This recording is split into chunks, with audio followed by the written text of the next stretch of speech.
เจ็ดต้องจ้างต่อยอยู่ต้นข้าว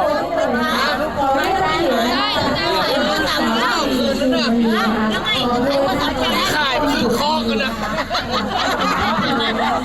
ขายไปคือข้อกันเลยพี่มีไม้ขอตัวเด็กแม่ไปเนี่ยไปจุงเลี้ยงอยากเลี้ยงมากเลย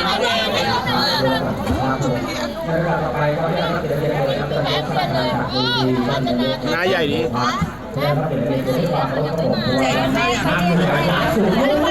ตู้หนองต้นข้าวก็จะบ๊ายบาย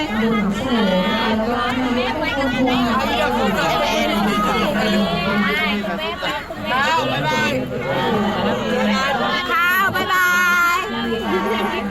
เด็กทีเดี๋ยวมา